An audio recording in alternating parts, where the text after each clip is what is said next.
horse drifted alarmingly in the betting was, Felsted in the morning continued to drift. It was late on the exchanges to lose. It was something you'd see in a Dick Francis novel, Charles Buttons. The ground is soft. It's not. It's heavy. Soft on times. It's heavy. Okay.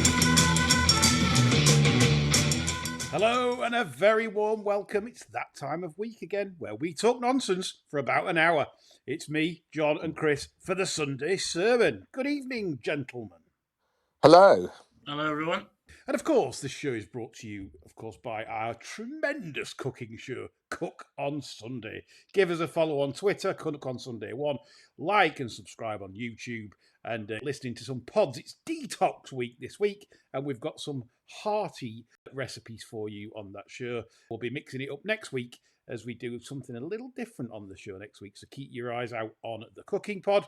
And a special mention for our service this week. We managed to attain 10 from 10 consecutive winners on the early bird service. If you fancy giving it a go in the new year, I cannot recommend a better service in terms of profitability. If you can get on overnight, that is. I know it's difficult, but 20 quid a bet will do, and you will make handsome profits from our wisdom on there. Also, adding something for the £9 service, which is our cheapest entry. From this week, we're doing an Irish eye catchers column from our Irish professional punter, so you're going to get some of his best notes from his notebook, which again, for the money, what you get, it's absolutely outstanding value. So lots to look forward to in the new year on Barstewards and Cook on Sunday. But without further ado, let's get talking about racing and everything else to do with racing, and what a shit show it is. But before we do that, it's Racing Review. Not going to bother reviewing yesterday, John. Absolute waste of time. Massive relief. Veterans Chase Day, not exactly our cup of tea, but we will look at one race that we've been asked to look at. We had a question on this one. Well, it was Macadori asking for opinions on Amsterdam's run in the December hurdle on Monday of this week, the Grade 1 hurdle won by, of course, Lossiemouth from a rallying Brighter Days Ahead. I would say, and this is my opinion, I was very surprised to see Amsterdam double in price for champion hurdle in some places. And the reason I say this is because he's only got beat, John, 6 3/4 lengths, and that was despite pulling like Callum Bess down the back straight. The raw pace he's got, he's a class act. There's a massive engine there. If they can somehow put a lid on it, become a champion hurdle, this horse is no long shot at all. Myself, I don't like the mares. Yeah. For the champion hurdle. I don't think either of those are good enough. I don't think Lossiemouth is good enough at 2 miles, no. No, and the runner-up has been thumped by the current champion hurdle winner twice. So, I mean, it's probably a tenuous line, but they're not even the best mares going into the champion hurdle. No. So, Amsterdam needs to be thumping them. I know there was mitigation on Monday, but you need to say something that would suggest he can thump them before I could entertain him for the champion hurdle. I think if he settles, he'll beat them. 100% he beats them. As I say, it's hard to quantify, isn't it, when the pull. Yeah, he's talented. It needs a lid on it. But I agree with you. I don't think anything out of that race will win a champion hurdle. So I'd be very much... What about Constitution Hill? Let's have 5 hours on that. Nicky's got him back to his best, apparently. It's flying, I've been told. We'll be getting blocked by people for talking about it. Sir Gino's the one, isn't he? Yeah, definitely. Class act. And the Donnelly's other one. So I don't think nothing will beat that. I really don't. I think that is an absolute shoe-in for a champion. It doesn't really look like it's worth getting excited about the champion hurdle now, does it? Not really. Quality this season of National Hunt is certainly possibly better than the flat, and we've had a question on that, which we'll come to in a bit. So that's our racing review wrapped up. We've had a question on flat, of all things. Bert Doncaster's been on. No scat from Bert Doncaster this week. The road to Doncaster. Yeah. He says, given that last season's 2-year-olds look bang average, what are you flat lads looking forward to for next season? I'll let you go in a sec, John, because I know you've probably got one or two things to... I know you've put one out on our Patreon service, anti-post. But there's a horse I thought I'd mention for next season. It's only recently come out. I think some of the better horses have come out in November, John. Well, this is what we were talking about, wasn't it? Yeah, you followed up with a bet because of that for the Oaks. But there's another contender for the Oaks as well that I'm going to mention. Abashiri of Charlie Appleby's.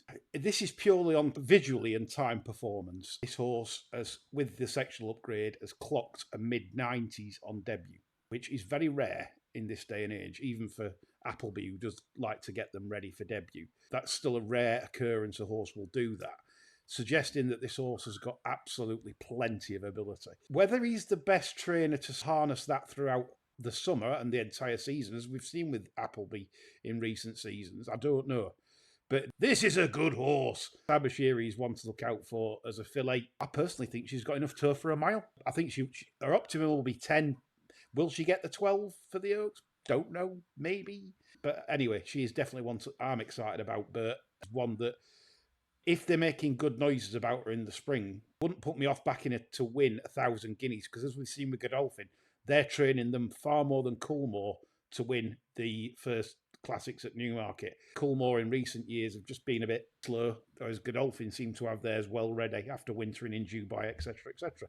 John? I'm looking forward to the fact that we're going into a flat season where I think there's every chance that the big races will be won by hitherto unexposed horses. And I think people that have been putting the work in last season, spotting them and making extensive notes and things, will be the ones to benefit, because I think there'll be an awful lot of unexposed horses improving past like your Dewhurst winners and your Middle Park winners and everything else. I think we've possibly barely heard of what might be winning classics next year. I think you're right. At 10 to 1 the field in the 2,000 guineas tells you all you need to know. You can find one that's possibly a little bit hidden. And I think it's an exciting time to be a studier, as John says, because sometimes the guineas now can be, I'm not saying sewn up, but you know what's going to be fav, you know what's going to be second fav. But this time, I think it's far from cut and dried, and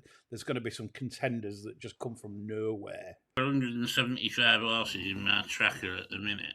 Yeah.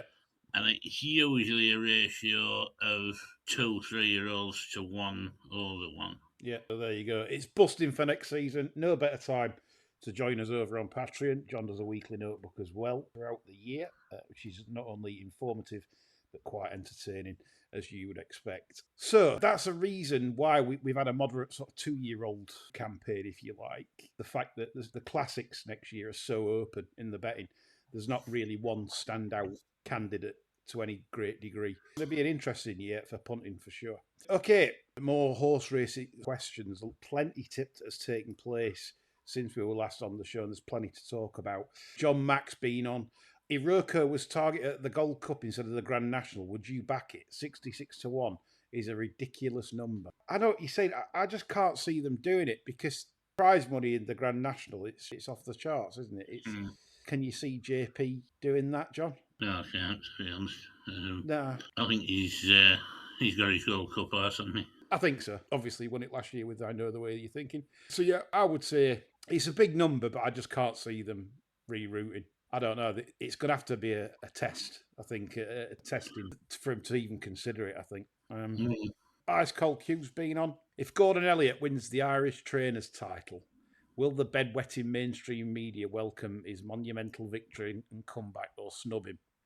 I'd like to see him raise his middle finger and call them all tossers. The anti-racing mob will be keeping an eye on this. We can be sure of that. I think most people have forgot about this now. Yeah, sitting on the dead horse. I don't know. To be honest, because Ice Cold Q's brought it up, it's the first time that I've probably thought it's crossed my head. Yes. Fish and chip paper now.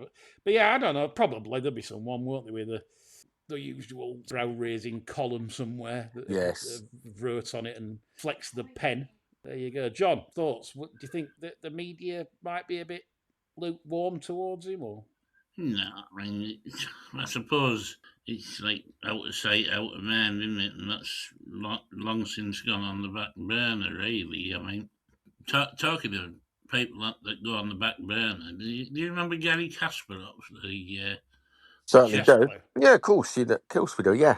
It was actually in the Porthole Cafe in Middlesbrough the other night. Oh, you're going to tell us that joke again, aren't you? For fuck's sake. You can't fucking pull the wool over our eyes. We remember this shit. We've got libraries of it. But go on. Yeah. Back to Gordon. Yes. I think that's absolutely consigned to history. I don't really think there's any damage whatsoever that the antis can do with that now. I don't think that'll gain any traction whatsoever. None at all. It's too far gone now. At the time, people called him for a lifetime ban. Remember those hysterical idiots? If he got the lifetime ban, he was still going to be on the back burner, wasn't he? Absolutely. So I mean, for God's sake, let it go. I mean, he did a silly thing. Nobody gives a shit now, does it? Really? Yeah. No. He did a silly thing, but so what? Whoever leaked the photo, absolute rat. Yeah, the fucking grass. Fucking snitch, tout, bastard. Yeah. He must have been after a job with Amor Racing or something. Yeah, quite. Going to move on to the Christmas crowds. Now, this is a real positive thing for racing, really, because obviously in the past, crowds have been potentially on the decline, and because of affordability checks and people losing interest in the game, can't get a bet on. But as people have said, you can get plenty of money on course. Invades were an organisation that you get discounted tickets for younger members of society, not the grey pound. Been out in force over the Christmas period, with Cheltenham selling out to 44,000, Haydock over 4,000, a midweek fixture. We're going to form a group for the elderly racegoers then. Instead of invades, would it be something like gently creeping up? Or I was thinking more AIDS rather than invade, honestly. Yeah. I mean, that's spivvy, isn't it? I mean, what the guy's doing is essentially using racecourses as a free party venue. That's it, isn't it? I mean, there's nothing. Is this a good thing or a bad thing? I mean, it's got to be a good thing to a certain degree. These Friday night series. As long as you can avoid the fuckers, if you're there for the racing, it's absolutely fine. Yeah. I think that's it. Friday nights, they talk about they're going to put like DJs on and stuff I love like it, bollocks. Yeah. Nobody that's a serious racing follower goes anywhere on but that's it, John. Serious racing follower. Are these people going to be recreational gamblers on a weekly basis? No, they are fucking not. They're there for the drink, for the music, and maybe see some horses run round. It's okay. It's probably fine for race courses and whatever tosspots run invade. But frankly, you're not attracting long term. It's not going to figure on the funding model, is it? No, it's not. It's absolutely not. But people in racing seem to be seduced by these solutions, and it just baffles me how easily they're taken in by these sort of quick fix solutions. It's unreal. But I guess because the person behind Invade, I would assume, is a public school boy. Public school boys flock to public school boys, don't they? They love it. They absolutely adore it. I think the thinking is just for so long. As long as you get bums on seats, they'll be all right. Yeah. And that's it. Nobody's ever had to sort of question it or think about an alternative model. Now we're in a situation where we do have to think about an alternative model, thank God. Yes. And hopefully the right decisions will be made. Yeah, I mean, young people are, yes, of course, they are the future of the sport. I mean, it'd be ludicrous to suggest otherwise. But in the medium term, these people will neither have the time nor the money to spend going racing every day or punting every day. Your middle-aged people do, and they're not being targeted. Even imagine, Chris, if you thought these people were suitable to target for racing, with the current funding model, to get them betting, you're going to have to sell this to them. Yes. Start them in a bet. But if you're any good at it, you won't be able to have a bet. Totally. But you can have 50 free spins on the slots. How about that? Yeah. Reading some bookmaker reports, the card machines are quite busy. On course, suggests that they weren't today. Don't really use cash. Big long queues at bookmakers, obviously. Getting the bets on £2.50 each ways was the sort of general bet. But look, I get it. It has some positive aspects to it, but there's also downsides to it, as you two have alluded to, in terms of are they going to be genuine fans of the sport? No, of course not. No. It's nonsense. No. But again, the people running it aren't genuine fans of the sport. They are party organisers. The racing is merely a vehicle for them to set up parties. That's it. They're not genuine fans of the sport. Well, these people sprung up from nowhere, and it's a clever model. It's a clever move. Using other It people's is. real estate to host your parties. It beats breaking in warehouses and setting up raves, isn't it? It is quite brilliant if you think about it. How many times do you see a decent nightclub pop up, but that's to close like after a few years Correct. because you can't sustain people going No, to the nightclub every week. Another couple of years, they'll be able to set up the parties in empty trainers houses in your house. exactly. Yeah, all fucking smashed up. Yeah. Be like a with nail and eye scene. That. Yes. Yeah, Yes. Got any food, man? Yeah. Yeah. LSD turning up as Uncle Monty. Yeah. Or Danny, the drug dealer. Absolutely. Yeah. Yeah. Brilliant. Love it. Right. So, of course, there's lots of headwinds for racing at the moment. And there's plenty we can talk about right now. And there's a lot of worrying things ahead. Obviously, if you've not been living under a rock, you'll know that Fred Durn has not agreed a deal on media rights with ARC Racecourses, who own 21 racecourses in the UK and won't be showing pictures in the betting shops till the deal can be reached. Good luck with that one. I think personally, chaps, this is a direction that ARC have prepared for. They're very shrewd operators. And I think with the building of the dog track at Wolves on the inside, I think we're going to see ARC break away from the BHA. And the BHA then have got a decision to make whether they're going to call it flapping, a bit like Live Golf and PGA Tour, John, right? Yeah. Terry Packer, where is he now? We'll have a Rebel Tour somewhere. Yeah, this is it. It's coming.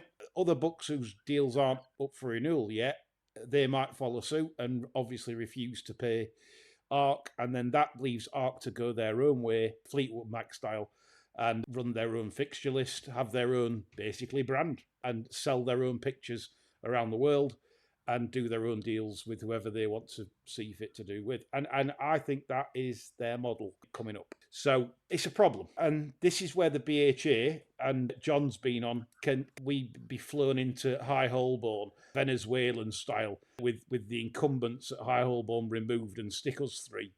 Well, you could. you could absolutely do that.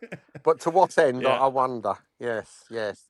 I've already got me Donald Trump disguise ready. Yes. I've got a mask, and it's made up of something like you'd pick off the bottom of the oven after you've reheated a pizza. Oh, lovely. That'd be very fetching.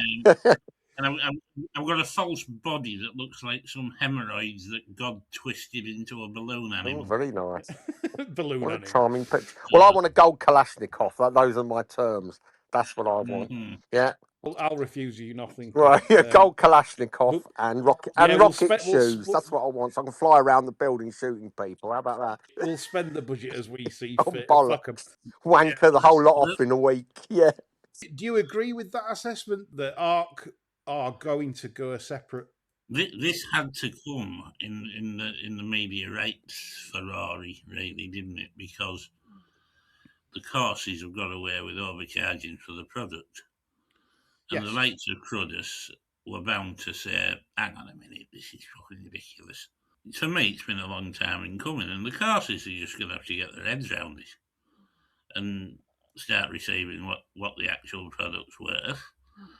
And then they're going to have to go out and get themselves some sponsors, like everybody else does in the fucking rail world. Everyone's going to have to make this work. That includes big corporate bookmakers. That includes BHA, ARC, all sort of stakeholders. Again, we've said it before on this podcast. They need to sit down together and discuss like adults and not be childish and start blaming Axe the Racing tax and all this shit that they're coming out with. More bollocks. They need to sit down and talk about the future and what can be done, because unfortunately there are numerous headwinds coming up that need tackling and tackling properly by intelligent adults. And unfortunately, there's a lot of doubt in the community whether we've got enough intelligent adults to run British racing. So we need to stop all the insulting and posturing and negotiate a deal for everyone that benefits the sport. That includes sitting down with the government on levy reform. This includes sitting down with the harm groups to get rid of affordability, to point out it doesn't work. It's no good. So we need rid of affordability checks, as it's not a successful system. There's lots of headwinds to tackle, and ARC is just simply one of them. And you can see at the moment, guys, that it's depressing to see the Middle East, like Bahrain, Maidan, and you look at the quality horses now they have over there, and they're all ours. They all ran in this country just about. And they're not running here, they're running over there. And that tells you why, because the sport isn't funded properly. And we talked about Shadwell on previous shows. They're going. Yulong, the owner, the green and white check colours. You'll know that. You know those colours. And he's leaving for Australia. So Yeah, but isn't his company staying? And they're going the green and white is going to become white and green. I'm not sure. Is that what you've read? I looked into this a bit because I thought, wow, because they've been buying studs and shit, haven't they? And I thought that's odd. And then I forget which article I saw it in, but I think the green with the white checks on the sleeves and the white hat is going. But what you will see is white with the green checks on the sleeves and the green hat is going to start surfacing. Okay. All right, didn't know that. No, well, it's a little bit tenuous. I mean, I wouldn't bet me good kidney on it, but I think that's the upshot of it. Positive to break up the sort of struggles that racing is going to be forthcoming in 26 and 27 is Chepstow and ARC racecourses have done a ticketing offer that you can take advantage of right now. There's only a limited amount of tickets. It's the £10 ticket. And it's available for the Coral Welsh Grand National, the Welsh Racing Festival, the Rum and Reggae Night. Wonder what that's about. Yeah. Rum and Reggae, I think. Welsh anyway. Welsh reggae. Welsh reggae. Yeah. Will there be black treacle ice cream, and what will it taste of? Yeah. Black. Black treacle. So anyway, and this also applies to other ARC racecourses as well. Go to the website, chepstow-racecourse.co.uk, and get some cheap tickets for next year. And this is what it's all about. Make sure that you shop around and get your tickets at the best possible opportunity to go racing. I like initiatives like this. It's good. It's positive. So well done, Chepstow. So we slag ARC off for sort of being a bit non-price sensitive in the pricing of their media rights. But certainly, if you want to go racing, they're making it very affordable, these kind of offers. Chelmsford Racecourse, John. You've said don't work at Chelmsford. Only paid 80% staff are due on the wages. John, this is shocking. It's a bad sign for next month, isn't it? If you're only getting 8%, 80% at Christmas. Well, reading into it, the finance director resigned in October. Taking all the money with him. He's fucked off, mate. Gone. Yeah. The finance director in a statement from his lair. Don Teeb. It's another cocktail, please, Garçon. Yeah. Yeah. We love a bent finance. Yeah, fucking love them. Yeah. Aye. The money was just resting my account as authorities swoop. Yeah. For legal purposes, I am not insinuating that the finance director at Chelmsford. No, not at all. Course. No. It's just an artistic license on our part. I just love a bent finance. Yeah, we do. Yeah, can't knock it. You can't beat it. Just as much as we love a straight finance. Yeah. Well, it's like his name is Embezzlement, which gives you a clue. Mr. Embezzlement. Funny. So feel sorry there for Chelmsford staff. It doesn't look good for the racecourse then. Here we have a problem that, again, the BHA's got to deal with. Well, isn't this a situation, really, where the BHA should be stepping in and making good those wages and then taking over? BHA completely skinned. And I'm not surprised after giving Julie Harrington that amount of that swag. fucking lump of shit got all that money, didn't she? Car. The BHA are potless to do anything like that. Only thing I would say is that there's another problem that, again, people might want to feast their eyes on. ARC racecourses, people are saying, well, let ARC do what they do. Sadly, for all-weather fans, ARC own 4 all-weather tracks. And if Kempton closes, which is highly likely in the coming years, and Chelmsford gets shut down, then we have no all-weather tracks that isn't under ARC control. It might finally jam up to get the Newmarket one. July course, John. A campaign from Mr. Leng. Wouldn't the old Sefton course to be the all-weather track there? I think it would be perfect. Then they'd have to build a stand there. No, it runs inside the Rolling Mile. Oh, right. What, on the other side at Bushes? No, well, it's literally just inside the Rolling Mile. You'd have the winning post in like the other side of the railings on the Rolling Mile, and it's a round course. It's a right-handed round course with a straight whatever you want, obviously, with the Rolling Mile running parallel. With Newmarket being a training centre, they'd love that shit. Yeah, of course. You've got a track, basically, you can work horses round. You should have been the first place to put one in all honesty, but really, it's Listeners, what do you think to John's idea? The old Sefton course, a right-handed, an all-weather course that Jockey Club race courses will get plenty of use out of, both from gallop fees and racing. Absolutely. Well, you can rent boxes out to trainers as well. You know, have like starter packs for trainers rather than rent 3 boxes at a time. Yeah. See if they're any good at rather training or than not. use someone else's yard and run them under their other person's name. Yeah, totally. Yeah, and if there's not masses of damage, you can maybe step up to 6 horses. That's a great idea. Or whatever, There you go. At least the matches of 3. You know, it's not fucking rocket science, is it? But that would incentivise young trainers without having don't have the wherewithal to, rent yards and all the costs. You sort of rent a couple of boxes. It's a well managed, authorised facility, and there you go. See if you're any good or not.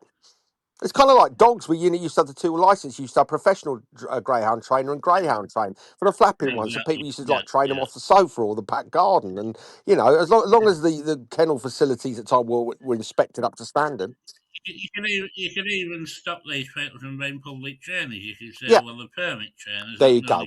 There you go. Permit training for the flat. That's it. That was a phrase I was groping for. Yeah, permit training license. Absolutely. Yeah, some good thoughts there. Like that. It's proactive thinking. We could take out a fucking license, couldn't we? How about that? Yeah. We could you'd stick my name up. Yeah, fucking right. 10 on chances hooked up at the back. Yeah.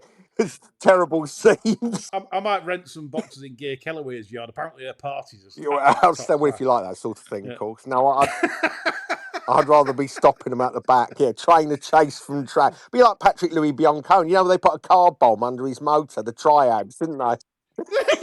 I'll be getting through one fucking car a week. Send more money for cars. Yeah. Another bomb boss. Yeah, fuck it. Leave it with the rest of them. Yeah. Top class, Chris. Top class. They're like these Banana Republic dictators with a fleet of E-class 1970s. Yeah, exactly. He looks like downtown Havana. Yeah, all those 50s old motors. Yeah.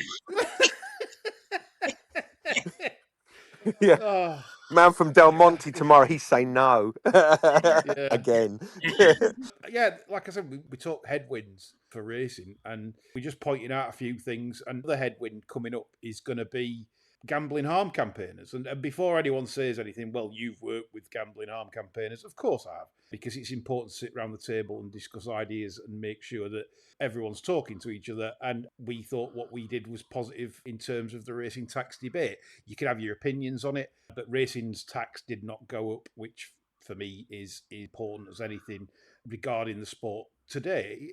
Well, let's be fair, Lee. If you hadn't worked with them, you would have been sat in the fucking car park. Absolutely. That's what it is. Everyone needs to come together. It doesn't matter what your opinions are. A broad spectrum of opinions is often good, because you can make people actually see your point of view better by being civil and joining in quality debate rather than shouting on social media, writing blogs, as Chris says, and it doesn't work and it never will. So there you go. But anyway, so gambling harm campaigners, well, certain ones, not the ones I work with, come for gambling advertising. They're urging the government to curb gambling advertising on television in particular. They've come for the advertising at a really bad time, haven't they? Because the last thing this government needs at the minute is accusations of restraint of trade. Yeah, I don't like regulation. I don't like red tape. I don't like regulation. I like fairness, but I don't like too much red tape. What I will say, this is not me sort of siding with harm groups or anything like that gambling advertising is absolutely rife at the moment. You can't deny it. When you watch TV, especially in the evening after 9 o'clock, it seems like every other advert is spin to win. And I'm sorry, but that's the truth. Everyone can gaslight and say what they want, but that is the actual truth. And probably does need some sort of regulation. Is it right that so young kids maybe are exposed to gambling adverts on these electronic billboards and football grounds, and it's going round? Is that right? I don't know. I mean, I'm offering a point of view that maybe it doesn't sit particularly right. For example, if you're a club at the moment, you can't sell gambling ads on shirts to kids. So the kid has to get it without the sponsor. If it's a gambling company, that's already in. So I don't know. This is a difficult subject for me because I don't like red tape. I don't like too much regulation. I believe in the ability for people to spend their money as they see fit. However, just to elaborate regarding the type of gambling adverts that are out at the moment, it's not just the fact that there's too much of it. It's the kind of things that actually targeting, which is just slot machines. It's spin to win. It's all this. There's no horse racing. They don't promote horse racing, the big race on Saturday that might be taking place, say, on adverts throughout the week. It's literally like us play this slot machine. And whilst we get where their profit comes from, this really isn't about getting customers, say, through the horse racing door, or this is where I have a problem. You're just targeting people to sit on the phone and spin slots where you're guaranteed to lose. Why is this acceptable? And too much of it. That's why, in some ways, I am in favour of more regulation to the product. I sympathise with people that don't want to see this. Not everyone likes gambling. I don't like red tape, as I've said, but at the same time, I think more needs to be done in terms of the type of advertisement that is actually shown as well. I am really against a form of gambling where you cannot win. And that must be spelled out. You cannot win slot machines playing them in the long term. You will lose, and you will lose handsomely. I think we should face it all the way, because basically, whatever the government's going to give them, they'll do it anyway. The more that bookmakers are allowed to advertise, the more vibrant and more turnover there'll be in the game. I'll be honest with you, the only bit I would want regulated is the absolute fucking arse biscuits that these firms put up as examples of the human race in their adverts. Yeah, I know. I mean, some of the people that feature in them, I could just lop their heads off and not lose a wink of sleep. They're absolute wankers. That's by design, John. They've dumbed down everything deliberately. There's even been adverts saying gambling is not a way to make money. Well, if you're anything like them jimps, yeah, no, probably not.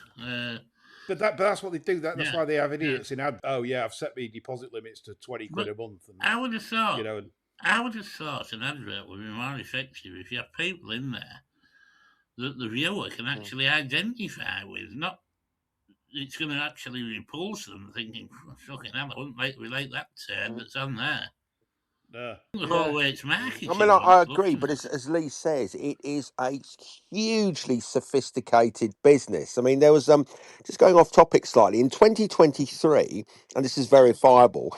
Apple took out a patent for a piece of software that within the next few years will revolutionize the way in which adverts are sent to consumers.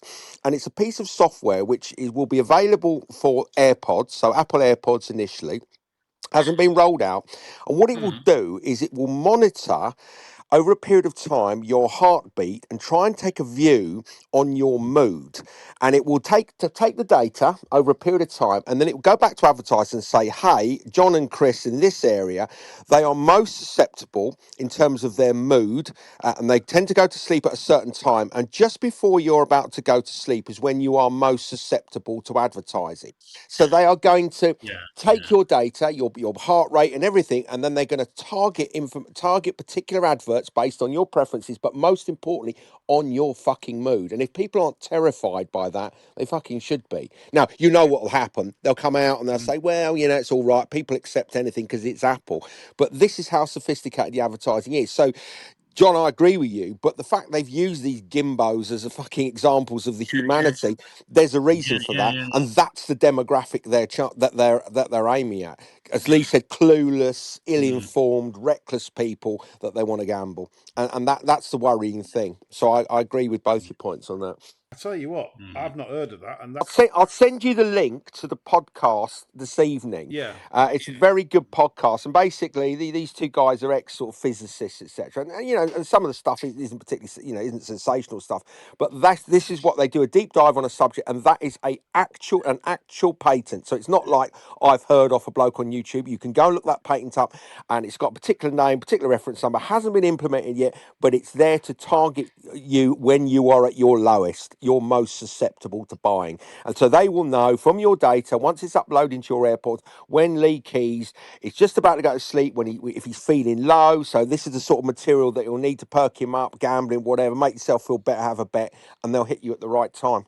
And that's terrifying. That's incredible because it combines old school marketing with technology that simply will have no peers. When I worked for Winning Line back in the day, if you tip, say, a 10-1 winner on the Saturday, this was before internet, Yeah. they had sales teams get on the phone and just cross-sell like everything.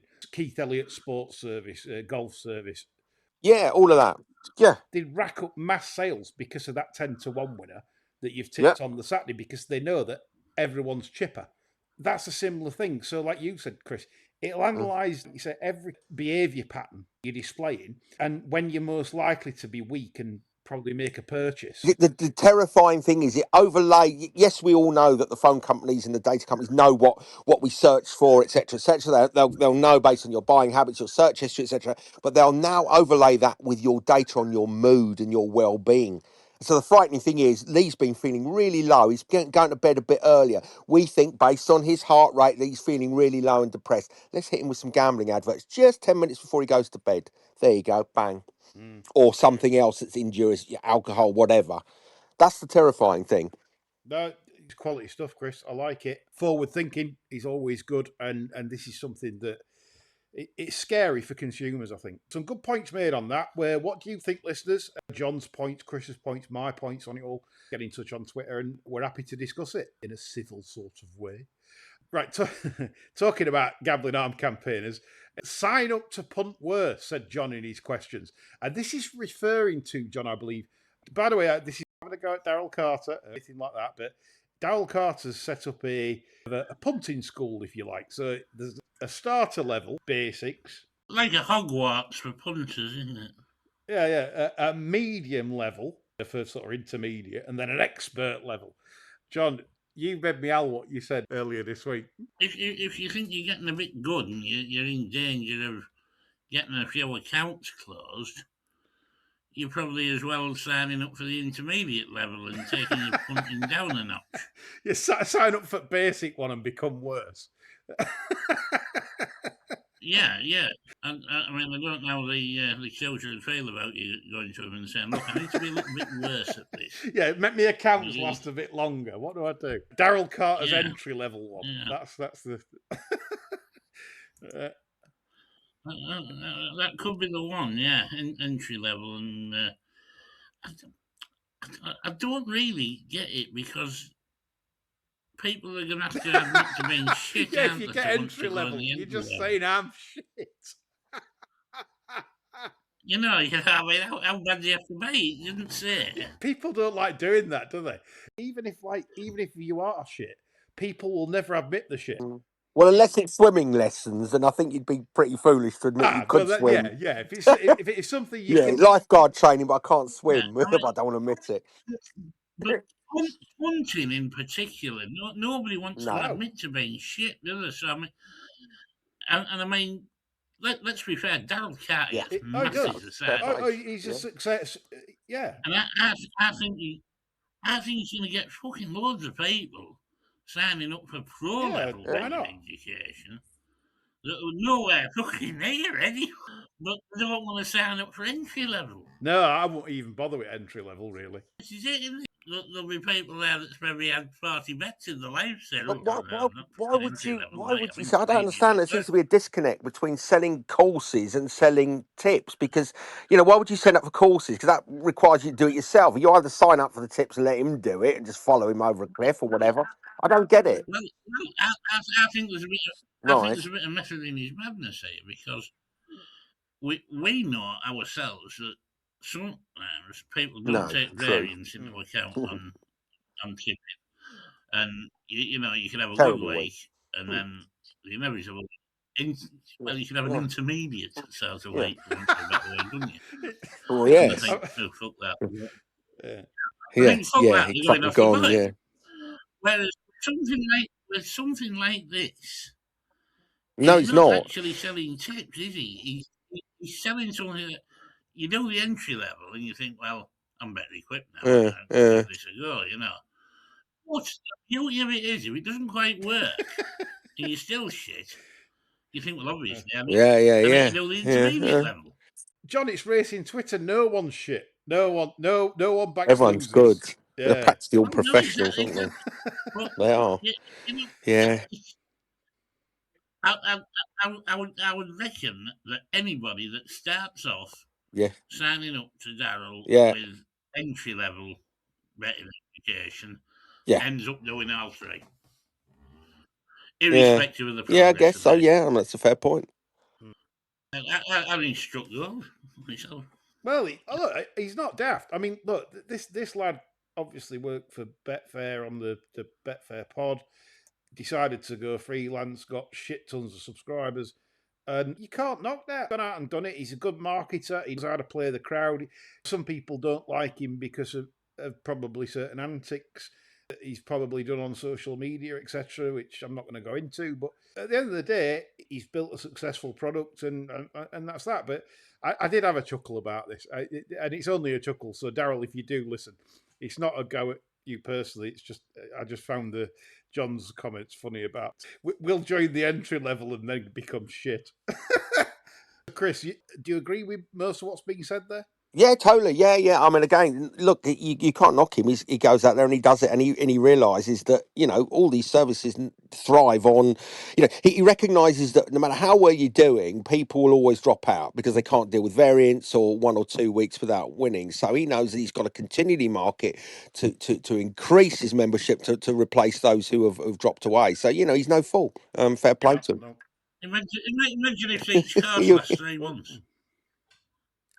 How long do you hang on to a subscriber if you're selling tips?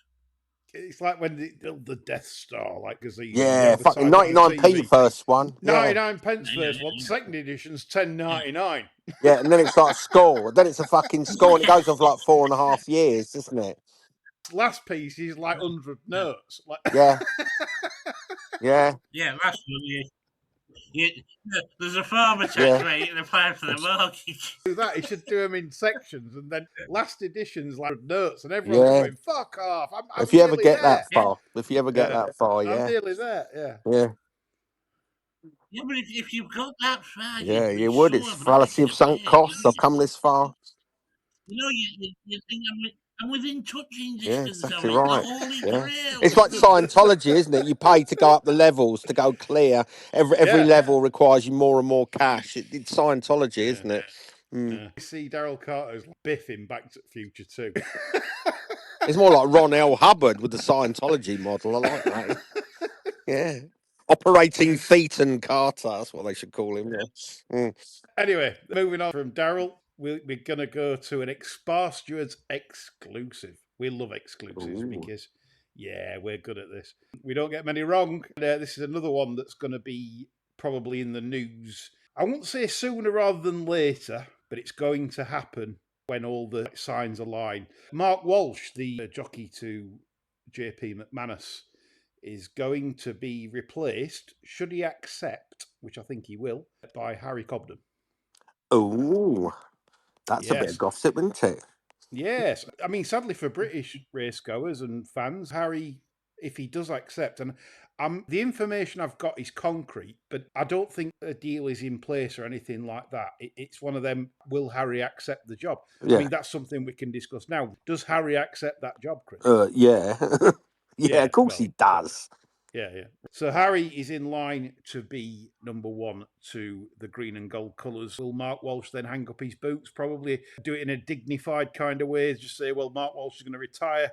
Maybe then Harry takes the reins. Maybe that's how it'll be done. But I can pretty much guarantee you, concrete-wise, that should Harry accept, then Harry Cobden will be riding a lot in Ireland rather than England. Possibly another blur there for British jump fans that do enjoy the talents of Harry Cobden in the saddle.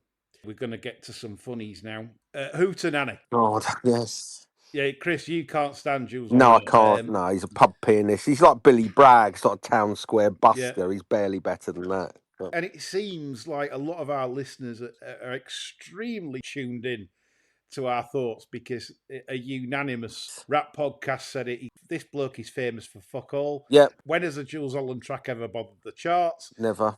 He was peripheral to the success of Squeeze, and after 30 plus years on the box, his presenting style, to dignify it with a phrase it doesn't deserve, still comes off like a virgin going to Hampstead Heath for the first time. Well, that's an interesting metaphor, simile, or whatever. But yeah, I like he's that. just Yeah, dreadful. yeah. It's dreadful. I mean, it's sort of white, middle class, white fucking blues music, isn't it? It's just really awful. Tom Livermore's been on. He goes, almost watched a bit of Jules Holland the other day. And by that, I mean, I was flicking through the channels, landed on it and said, oh, fuck off, and quickly moved on. Like I said, I like C6 Steve when he was on. Him that used to play 47 million instruments and sing as well at the same time. That's what attracted me to Jules Holland, not necessarily Jules Holland, it was C6 Steve. And the fact they recorded it in August just blew my duck off. Yeah, it's just dreadful. I mean, you have Gregory Porter, that bloke with the fucking tea cozy on his head, and sort of Erica Badu or some fucking bloke that plays the recorder out of his arse or something. And it's just so dreary. It's sort of people that lived in sort of, loft conversions with fucking strip pine floors. It's just awful. Awful people watch it. And they can fuck right off. Awful people. Yeah, just fucking abominations, aren't they, really? Terrible. John? This used to be all right. When it first started, you got some interesting collaborations. I mean, I don't know if anybody might remember.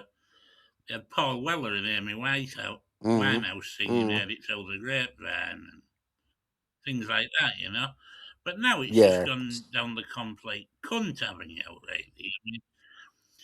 I mean, he was doing a piano duet with Joe Webb. I mean, he shouldn't have even Claudia Webb, I think, we better off fucking, Never mind at the same piano.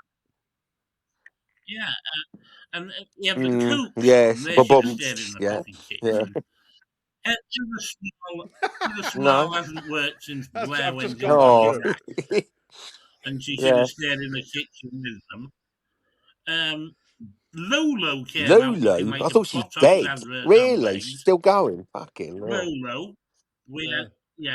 Oh, if you want dead, check out Ronnie Wood, who's been preserved in vodka for 20 years. So clapped out fucking, He couldn't remember the word. And then to top it all off, we got Jessie J finally giving us her rendition of My Way. So God. we can all die happy as Huddersfield now, can't we? Lulu's lost her voice, hasn't she, from shouting? Thank fuck. Some good news at last. And we suffered enough from Lulu. Oh, God. These people, they're all universally dreadful. And I think until the buttocks, Lolo was in the. Well, you might, but I find it sort of too shrill and ginger. It's for my take, for my line. Yeah, there's a bit of ginger. Do you reckon Savills had a feel up of her, John? Peter. Well, not the estate agent. Jimmy. Yeah, Jimmy says, now then, yes. Now then. Here's Lolo. Yes, quite. Make me want to shout. Ooh! That's why she went, ooh! Every time Jim's got his hand on her. Yeah, it's me Jim will fix it badge, yeah. Oh, your watch shirts. Oh, there's the belt. Oh, your watch shirts, not my watch, it's my wrist. Yeah. Gary Cheesefinger's been on. We come on now to another subject that John's brought up about worst Xmas presents. A great subject, this. Everyone's had some really shit stuff. His worst Xmas present was getting a couple of the old Farmer Giles. He had the most explosive watery shit that resulted in the fuckers popping out following some dodgy grub. He then spent the rest of Christmas period not being able to sit down properly and having to do the form standing up. Christ, well, what a lovely image, isn't it? Yes. Yeah. The old Farmer Giles at Christmas. Actual gifts wise, I've said this numerous times, and I still don't get it. It's happening today as well. Lynx Africa. Lynx bath sets, right? I remember saying to my old nan, and bless her, she got an Yeah. heart of gold, like absolutely. And I used to say, Nan, I don't like link because it's basically Yeah. perfume. It's not a deodorant. It just stinks like shit. And by the time you start sweating, then it smells like sweaty perfume. I said, so just so you're aware, if you want to buy me some deodorant, will you buy me X or whatever I said? And so she said, oh, okay, love, I'm sorry. And then every year it were links without fail. Even despite me saying I don't like, I got links every single fucking year. Because do you know why? Because in TJ Yeah. Hughes, it was always on fucking offer. And You ungrateful that's what it was on. bastard. You ungrateful, And I, spoilt man. You kept this with you for fucking years as you've gone out there with a bit of pension. I'll get Arlie a nice thing. He's and on publicly, you've traduced her good name. You should feel ashamed. You really should. it's why producer hates Terrible me, I that. think, in these things. I'm a bad man, things like this. Hey, Poor Nan. poor Nan, yes. Poor. John, we've heard your most disappointing Christmas when you didn't get Striker and you got given £1 to go and buy one. That is a good one. But what's the worst one you've ever actually got? Well, I think the pound to get the striker was pretty bad. I Yes. mean, didn't even come close to the purchase price. I never ever got that striker. You know, never. You've never No, played it? I tell you the most useless present I got. Listeners, can you send him a Striker? I'll tell you the most useless present I got. And that was probably 2 or 3 years before the striker. And they got me a drum kit. Right. And of course, as soon as it was put together for me, I was just sat there fucking rattling them tins, you know? Bang, bang, bang, bang, bang. Well, they took it off me after 40 minutes. No shit. And I never saw it again. So that would be my most useless because, as I say, I only had 40 minutes pleasure out of it and then it was gone. Yeah. My mother said, I can't stand this. And she said, put it away. You can't have that. Yeah. So, Links Africa, John's 40-minute drum kit.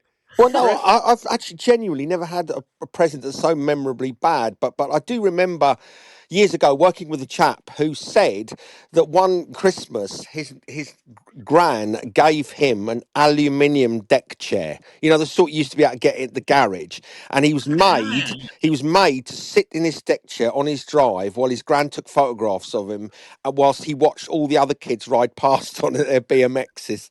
And it had that's absolutely true. So it traumatized him for 30 years. He remembered it, having to sit there in the freezing cold. All these other kids were doing fucking, wheelies, etc. And he had an aluminium deck chair. It was made to sit there and pose for his gran while she took photographs. Now that's traumatizing. And my other pal, his sister got a sort of kind of an acoustic guitar, and she was strumming away at this guitar and had no idea how to play it. And he always remembers his dad, who was reading the paper, just quietly got up, folded the paper, got up, took the guitar off his sister, broke it over his knee, slung it on the fire, and sat down and carried on reading his newspaper. And he said that stayed with him for decades. There's just sheer horror of this present being ripped away, and he threw it on the fire and never said a word, just carried on reading his paper. Now that's parenting for you, isn't it? That's proper 1970s parenting.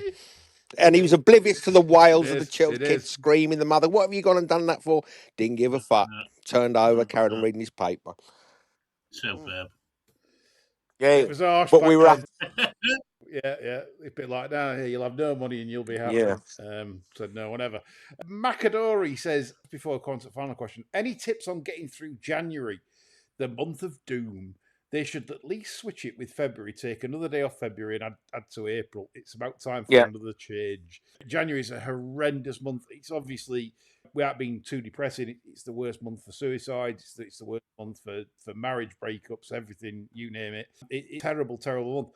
So what I tend to do, keep the missus happy, watch box sets. If you've got a missus, if you haven't, just watch box sets anyway. Catch up on some good feel-good movies and try and educate yourself on something. So whether it's like racing itself, Sign up for a racing course from somebody. yeah. Where's some affiliate marketing? Come on, Carter, give us a fucking few quid out of this. Fuck's sake, type cunt. Come on. Yeah. We've plugged the shit out of this for him.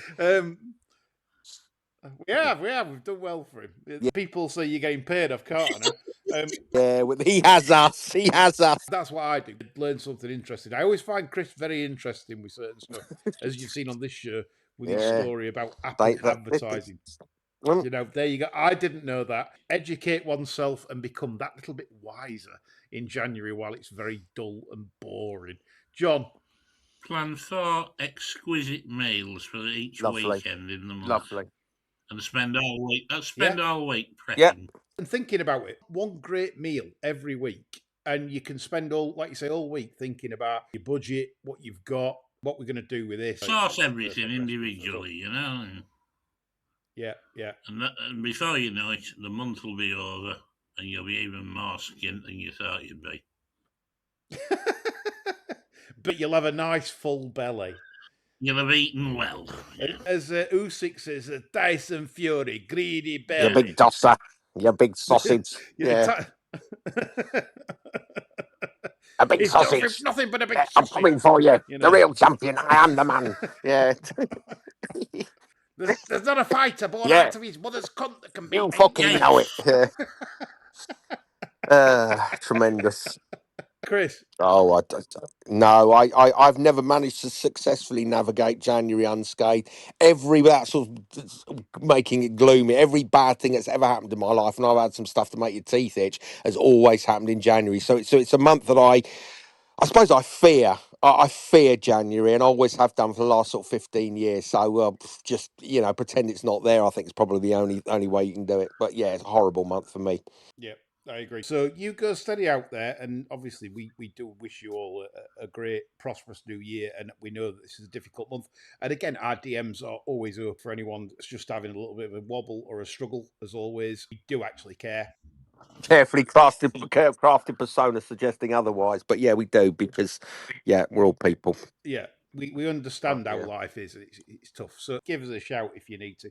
Producer with a final question: what's the most random place you've met someone famous, and have you ever made a tit of yourself in front of someone? For John, you've met a few famous. The best story of you was Alex Higgins for me.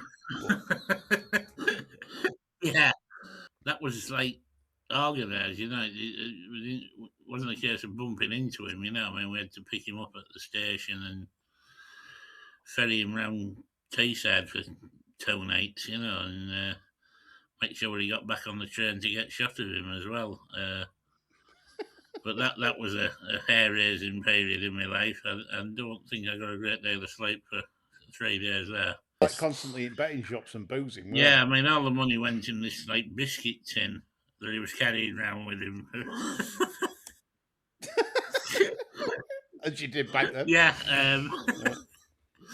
And he'd do an exhibition, and then he'd stay behind playing for money and giving people like 60 or 70 points start and playing them for 50 quid, and he'd keep going until people were just too tired to even watch.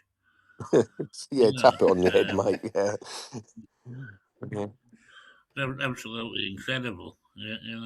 So one of the most miserable 3 days I've ever spent in my life. Chris, anyone you've crossed paths with and you've gone, wow? Well, it's odd. I mean, briefly, I went for a piss in the gents, obviously, of Waitrose in Sunningdale, and Bruce Forsyth went to in the next urinal next to me. And for reasons which I still can't explain to this day, I looked at him and said, good game, good game. And he looked at me with utter horror, zipped up without finishing urinating, just left without washing his hands. I thought, what on earth did I say that for? I had no idea why I said it. And he looked me in the eye, and I looked him in the eye, and he backed away, and he just zipped up and fucked off. That is absolute class. Yeah, it is quite bad. I had no idea I said it. I had no idea at all. I just went into him good, and I may have even done the voice as well, which I can't recall, but yes. Producers met Emma Bunton in a toilet, asked her a question, didn't Ooh. realise who it was, and she turned round and it was Emma Bunton, which is quite weird. Myself, Cool. it's pretty boring. Just sat next to Joseph Parker at the boxing. That weren't planned, but he was, and we had a good chat. And yeah, it was good fun. That's good. When we watched Fury and Wilder fight off in LA, Yeah. Staples Arena. Rod Stewart, he was sat in our cabin on a flight to Miami once, but that's about it. That's good. He's good, Rod Stewart. He's good sport. He talked to you. Mm. And when he did Scottish Cup draw pissed that time, it's the best fun I've ever had watching ever, like live TV, like absolutely bladdered. Couldn't even pronounce names, and it was just fucking the best TV you'll ever see. If you can get that up on YouTube, Rod Phenomenal. Stewart Scottish Cup draw, that's absolute quality. I think we've outstayed our welcome, chaps. It's been a great show, and as I said to people, if you're struggling mentally, get in touch. That's what we're here for. That's why we do the show. We started it because of that, and we really enjoy our own company, John and Chris. It's a pleasure to talk to these two every week from my perspective.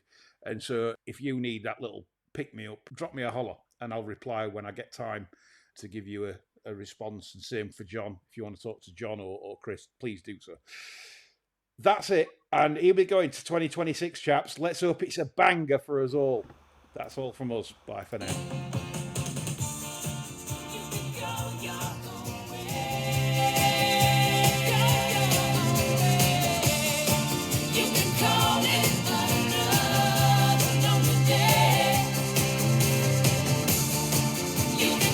Your